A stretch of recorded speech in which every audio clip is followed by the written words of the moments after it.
So good morning, everyone, or good day, whatever time of day it is in your neck of the woods. My name's Cath Fitzgerald. I'm product manager for openEQUELLA here at Edalex. I've actually worked with openEQUELLA for about 10 years now. I worked at Pearson as well with Equella, and I was lucky enough to go over to the US a couple of times during my time with Pearson, which was how I got to know Anne-Marie and some of the others here. So I was fortunate in that regard. And I'm presenting an overview of 2020.2 this morning with Ian. And Ian, would you like to introduce yourself? Yes. So I'm Ian, and good day, everyone, as Cath has gone with. So I've been now with Edalex for about 2 years as a lead developer for openEQUELLA. So I'm basically just organising the developers behind the scenes, working on the code, and also doing a bit of that myself. Excellent, thanks, Ian. So in this presentation, we're going to have a look at openEQUELLA 2020.2. When will it be released? So we can answer that right now. We're looking in December, so next month. We haven't got an exact date, but it will definitely be before Christmas. And then we'll have a look at what's been completed so far and what are we currently working on. And we can have questions. If you have any questions during the presentation, just pop them in the chat and we'll address them at some point as we go through. So what have we done so far? So we have actually implemented the new search page with the new UI. And part of that is including the faceted searching that we had touched on before. We've further refined the default theme. As we talked about previously, we called it the Equella Beautification Program, the EBP, affectionately, I guess. So we've actually done more work on that. So there's a seamless integration between the new UI and the legacy UI. We've increased theming capabilities, and we've done dependency upgrades and bug fixes as part of this release. So in terms of the new UI, so as we've mentioned over the last couple of the years, our philosophy for UI or for any feature that we create is that it is useful, usable, and desirable to the user. So we've kept that in mind when we've applied the new UI. And just, I know the graphics I've got here, clients, I love it. And then the actual users are like, they get a different view of it. So we've been cognizant that we have many users for openEQUELLA, and we don't want to make it unrecognizable, but we want to make it so that it is useful, usable, and desirable. And as the other image says, a user interface is like a joke. If you have to explain it, it's not that good. And Dan, you should keep that in mind with your jokes, just saying. That's great, Cath. That's a zinger. Hey, come on, we're all friends here. Stay on script. Okay, so what we have implemented so far. So searching fundamentals. So we've tried to implement parity with our current search UI. So we've implemented a new search text box, which supports 2 modes of search.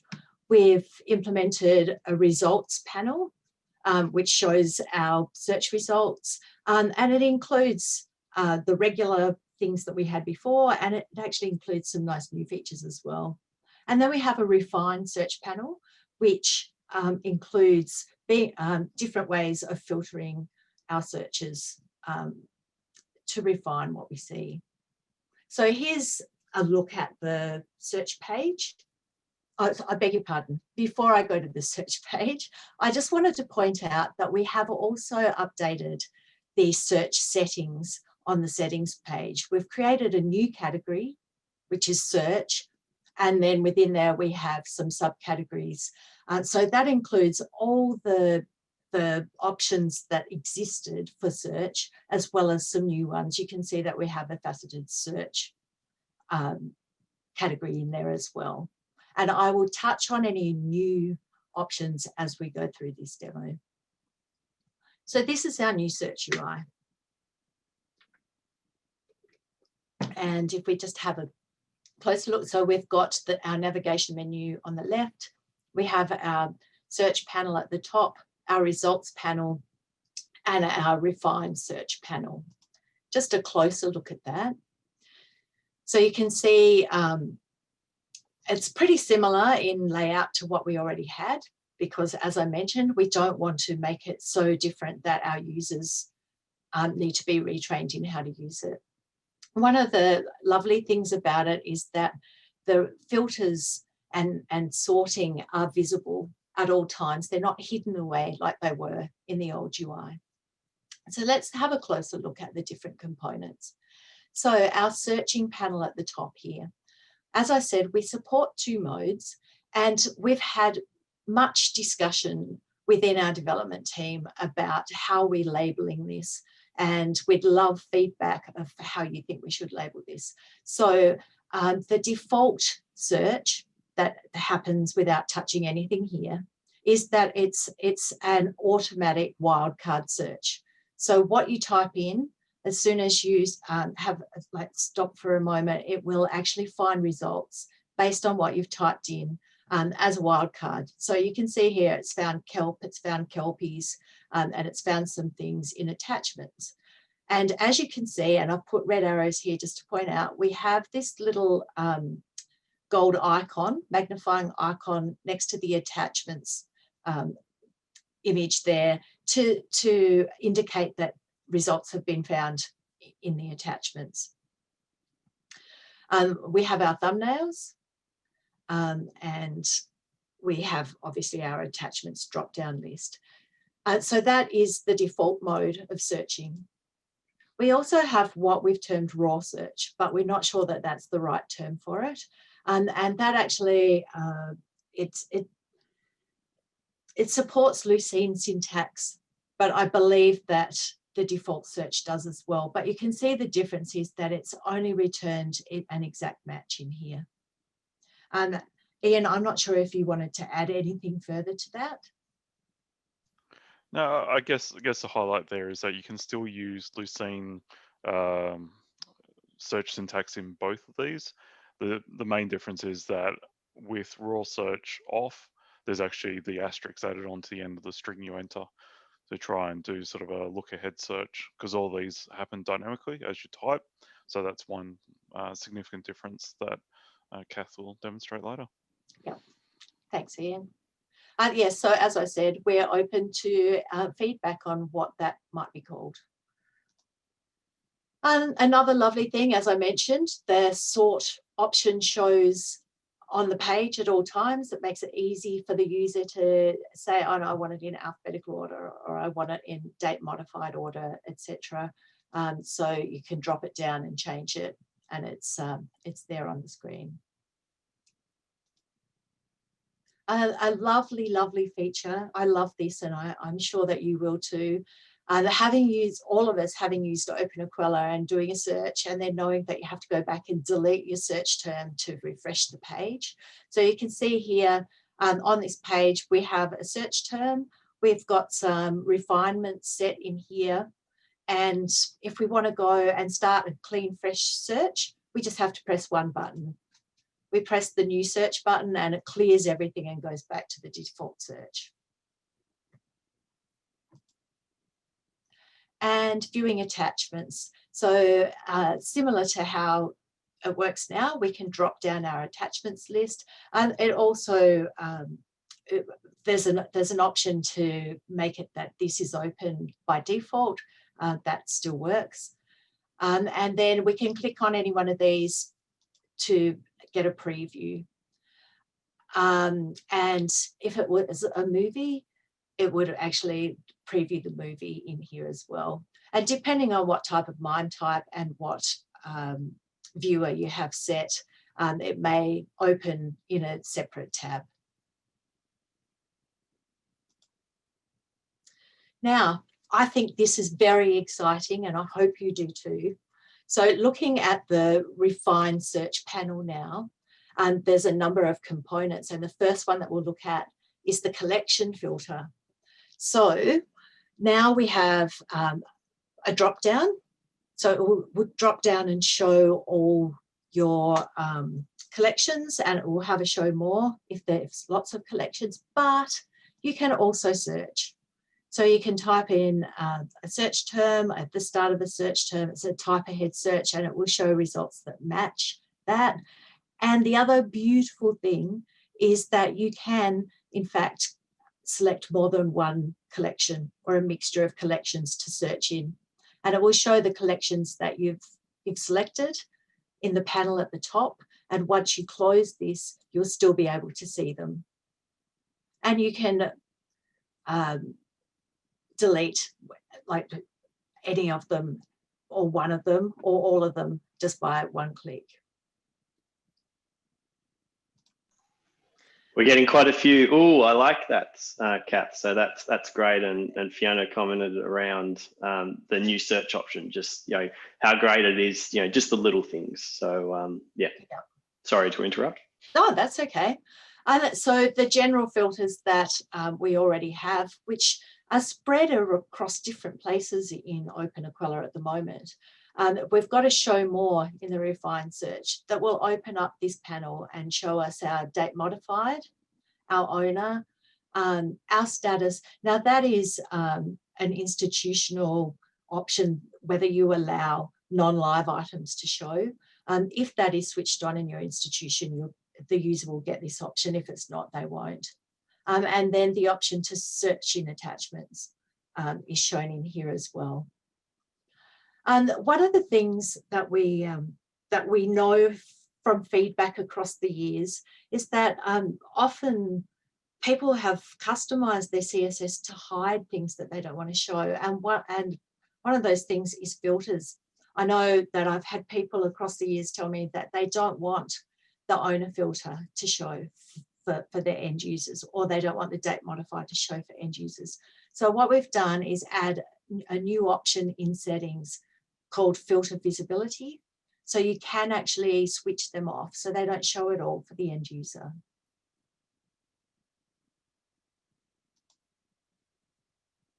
The date modified and owner filters. So we've added some quick options.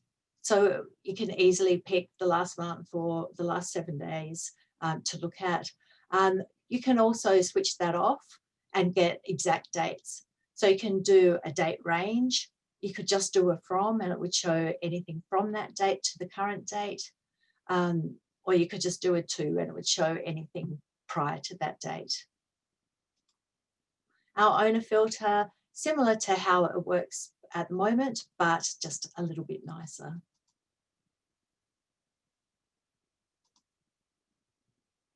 So moving on to faceted searching. So this is something that we touched on a couple of releases ago, and we've refined the idea now and have it implemented. So basically this runs on metadata. So if you've got specific metadata nodes that you'd like to create a faceted search for, you can now do that. And you can see here on the front end, or in the refined panel, we've called them classifications. It makes more sense to an end user that they're called classifications.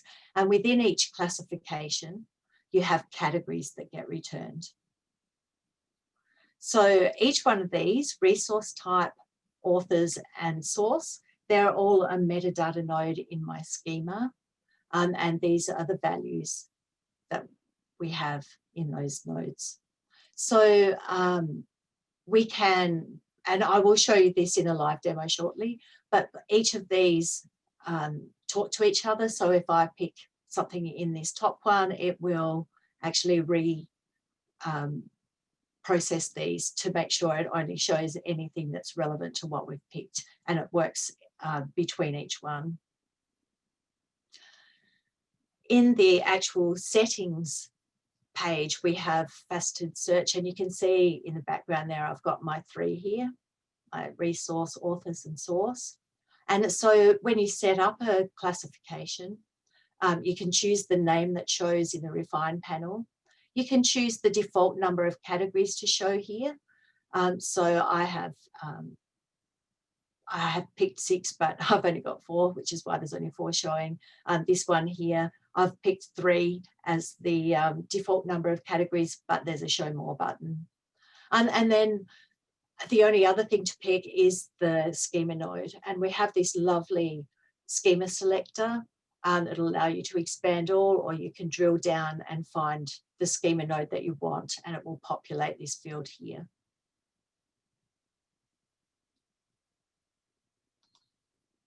So I'm just going to jump out of here and go into openEQUELLA. And so this is our search page. And as we talked about, if I type in a search term, it will find anything that starts with dog. It highlights the results as well that match. And we can see that we can drop down our attachments and view any of the attachments that we want to look at. And so we can also pick one or more collections. So I might want to do learning resources, and now I have no results. So I might want to start a new search. And when it comes to our classifications, so if I do a search again, and then I only want to look at course material, you can see that these get updated based on what I've selected up here. And then if I pick one in there, you can see that the other classifications have been updated based on what I've drilled down to, and my results have also drilled down to match. Now, I'm going to use that lovely new search button again. And also note that if I pick a collection that doesn't have any classification set, they won't show.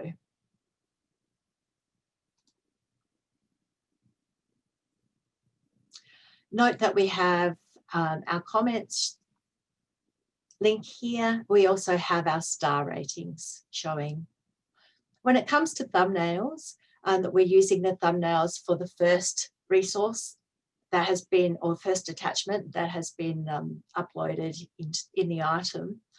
Note that we have chosen a default thumbnail for any items that don't have attachments.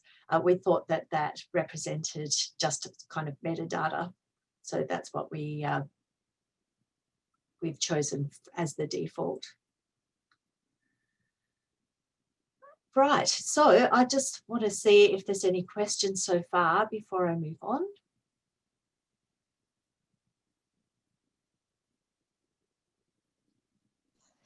No specific questions so far, Cath. Just, yeah, things are looking great. From Rupert, nice to be able to turn on and off or off searching within attachments. Chris has asked, can an institution change the default thumbnail? No, not at this point. Maybe something we could look at further down the track. Okay, and Karen's asked, is the faceted search dependent on using the new UI? Yes, it is. Okay, I'm going to go back here. And I'm going to hand over to Ian now. So I'll stop searching, stop sharing. So Ian can share his screen. Excellent, no problem. I'll just start sharing. Maybe that one. All right. I'll go back. All right. Excellent. Okay, so I'm going to talk a little bit about theming, and then later on I'll go to some dependencies upgrading that's been occurring. But starting with theming, I wanted to first have a look at how we've just further done a bit of polish around the new default theme. So showing that we're continuing down the path of updating that, and that's that theme that occurs to, say, the whole system when you enable the new UI mode. Keep in mind that the new UI process of using a new framework is only in some areas. So it's about a theme that's applied to what we're calling the legacy content. And also just looking at the further sort of capabilities we've added to the inbuilt theme editor that's used for the new UI to show you what you can do straight out of the box just using that tool.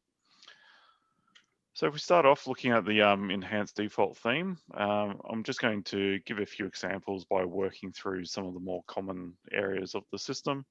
And you can just see some of those subtle improvements and finishing there with the search page. So first, if we start with the login page that, you know, everyone uses and has been there for quite a while, we can see that's how it used to look. And so then if we move across to the version that's currently sitting in 20.1, so that's the latest release version with the EVP theme, the default theme, and it's a bit tighter and looks a bit nicer, but still need a little bit of polish. And so that's what we're doing in 20.2.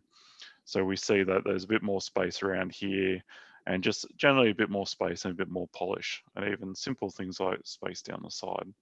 So they're the kind of simple tidy ups that we've done, as well as sort of curving corners and just trying to be a bit more consistent with the material design framework that we're going with.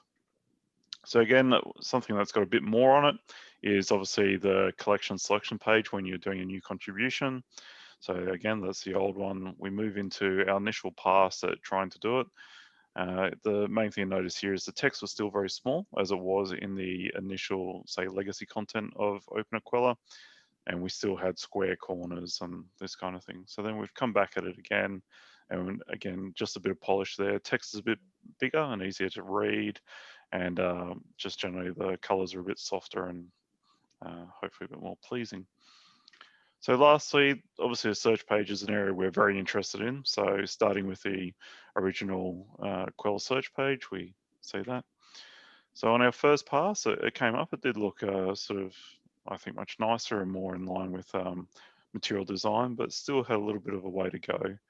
And so in this release, again, we've just tidied it a bit more. You see a bit more spacing occurred, and it is very subtle. But ultimately in 20.2, our main focus is not the search page in the legacy content.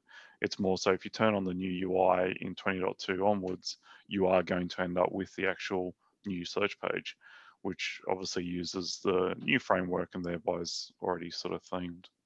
So it gives you a bit of look of how that sort of moved over time.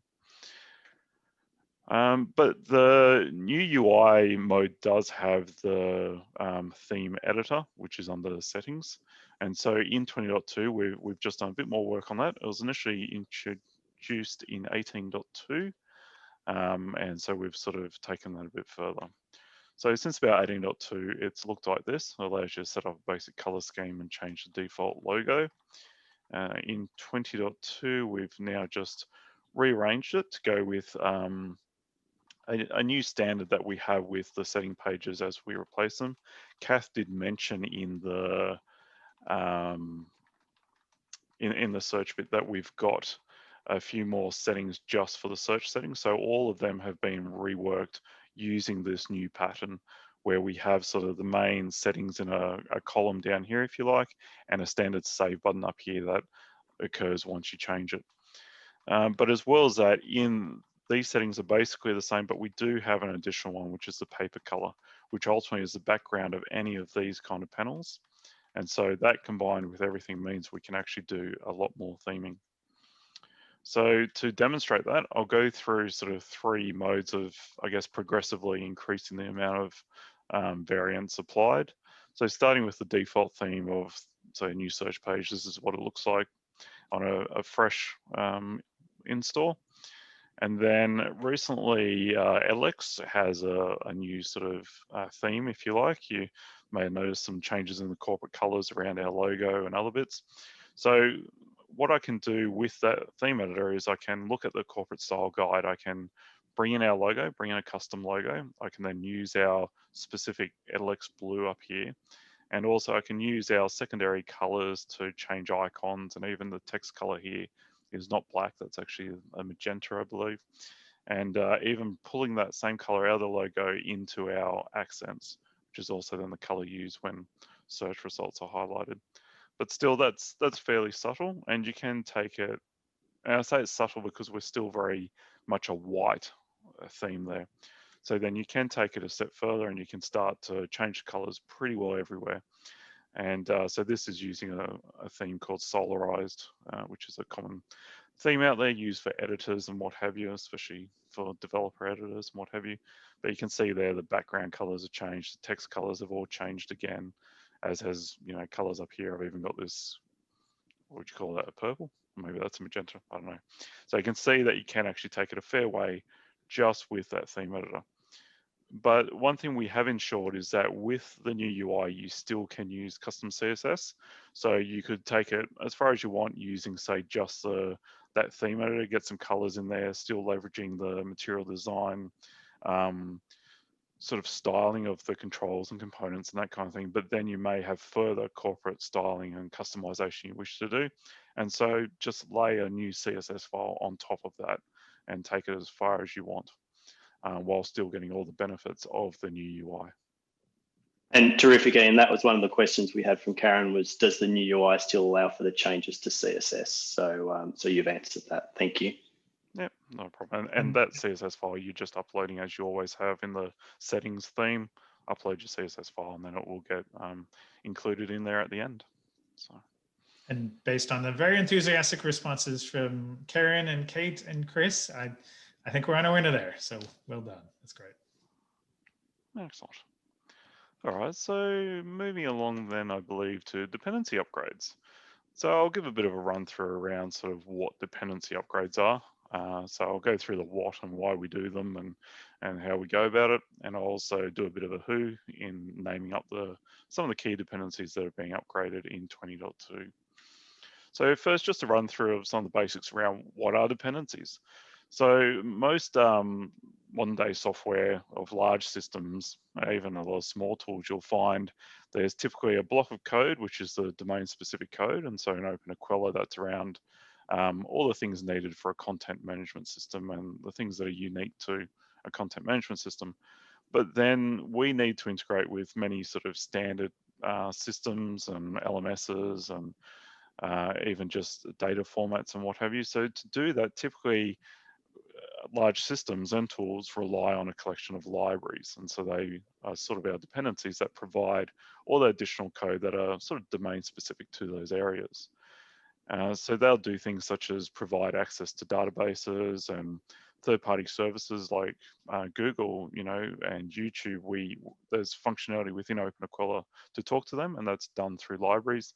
And even so-called widgets, which is a term we use a bit, I guess, in development, but it's things as simple as the styles of buttons or drop-down controls on the new UI through to just various processing of data, I guess. And that leads on to this idea of the implementation of standard protocols. So these can be things as common as the HTTP protocol, which obviously openEQUELLA relies on extensively to be able to integrate with the web and all the other platforms, but it's also security protocols. So around, say, authentication and single sign-on, things like talking to, say, a CAS server or an LDAP server, or just doing encryption and password validation, they're all typically done from libraries. So you leave that up to the experts to get that right, and then we can use those libraries and dependencies to interact with them.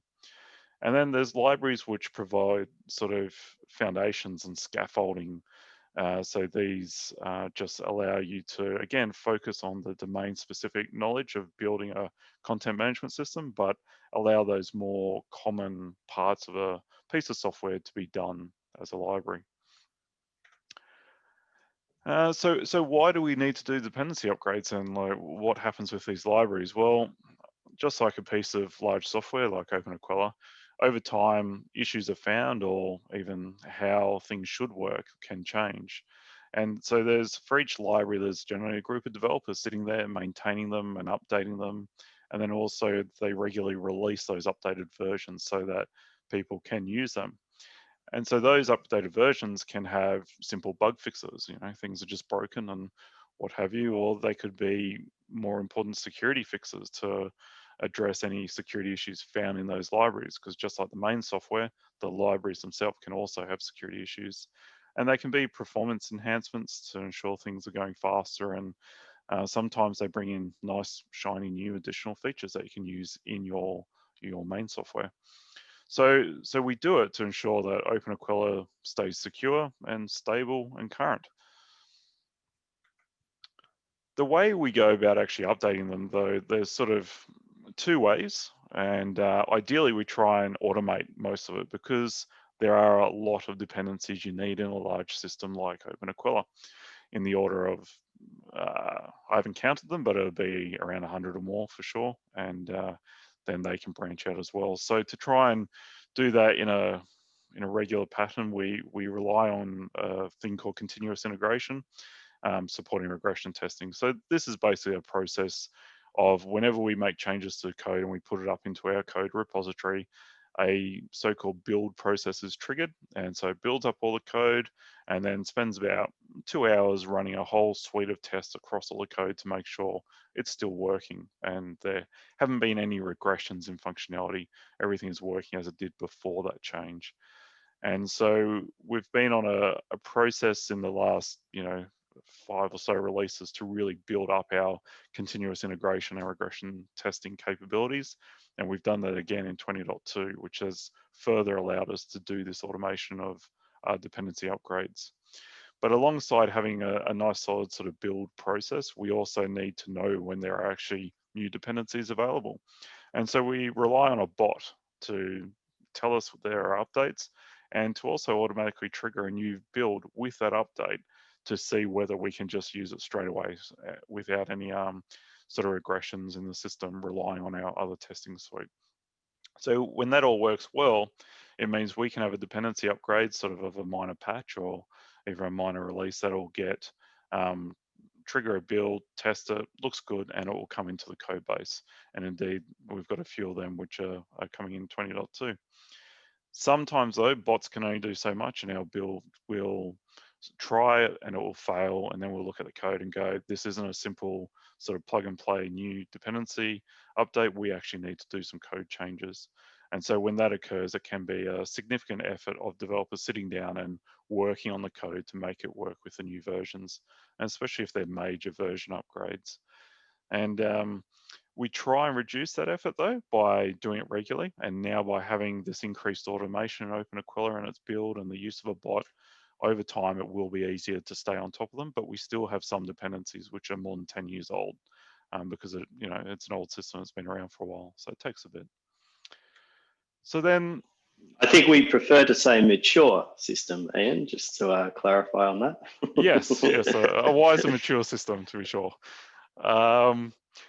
So they're just looking at which ones have been upgraded in 20.2. There's, as I said, there's lots of them. Some are very minor, and so I haven't touched on them here, but I would like to call out what are some of the big ones that are updated in 20.2, because it shows why you may wish to really consider upgrading to the latest versions. So one of the big ones which undertook a major upgrade, it went from version 8.5 to 9, is Tomcat. So Tomcat is the fundamental layer around providing a web application, a web service. So all the requests from the browser first go into Tomcat, and only then do they go into openEQUELLA. And so it looks after various security elements and delivery of content and performance and all those kind of things. So it's pretty important that Tomcat is as current as it can be. And so 20.2 sees that as a major upgrade. Hikari CP, strange name, but a very important component. Hikari is a database connection pool. That's where CP comes in. So it's responsible for managing all the connections that openEQUELLA uses to talk to your database. And so if it's got issues, openEQUELLA will also have very big issues. And so you want that to be solid. So it's gone through quite a few upgrades and it's in there. But one other thing with Hikari is it's very well known for its high performance of database communications and traffic. So another good reason to have that updated is to ensure maximum performance in your database access, which will then translate into maximum performance of the user interface of openEQUELLA. We also have updated the Postgres drivers. The SQL drivers for most databases get updated quite regularly. And we also have some for Microsoft SQL Server and Oracle as well that will most likely come in 20.2, although at the moment we don't have automatic testing for that. So that's why they lag a little bit. Another big one is Mozilla Rhino. So this is a dependency, a framework, if you like, which does JavaScript execution. So all the server-side scripting that you do in your institutions and whatnot is run by Mozilla Rhino. So as we know, there can be security issues in JavaScript, and there can also be obviously performance issues and general bugs. So keeping Mozilla Rhino up to date is pretty important, but it hadn't been updated for a very long time, but now it is as current as it can be. And Rhino is also one which in the future they may add additional JavaScript language features, which allows you possibly to change the way you're doing your server-side scripting. So that's a key one that's been updated. As I said, we all know openEQUELLA can interact with Google if it wishes, and also YouTube, which is obviously owned by Google. So those APIs have also gone through a number of updates because Google regularly updates its APIs. So we need to make sure our dependencies that know how to talk to them are updated. And lastly, worth mentioning is sort of our libraries that interact with the processing of JSON and XML. As you know, all the metadata for your items in openEQUELLA is stored as XML, so it's a rather important format for data for openEQUELLA. So we need to make sure we stay on top of them, because parsing of data formats is a common area where you'll find security issues. And so staying on top of them is key, but also the performance of processing that kind of data is important. So those dependencies you also want to stay on top of.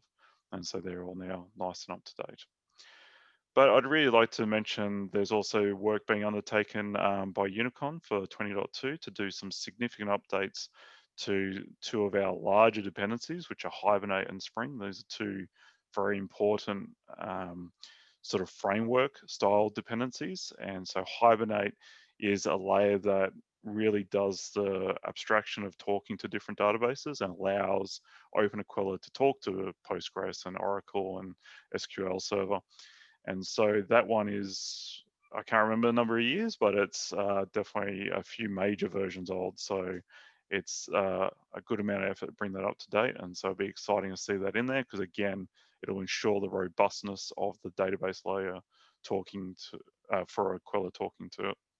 And Spring, which sort of also mainly is used around sort of the management of transactions for interacting with the databases, but also provides a few other niceties in there around sort of the web layer as well. And again, is quite a large dependency, and also is quite a number of major versions out of date. So it'll be exciting to see how that comes with 20.2. So that's occurring as well. And lastly, very much in the background, but maybe just worth noting, is there's a whole number of tools and dependencies which the developers use to build openEQUELLA, which are in the background, but we need to regularly keep on top of to ensure the code that is built and the product that is built is of quality and doesn't have any incidental sort of bugs just due to how it's being actually built.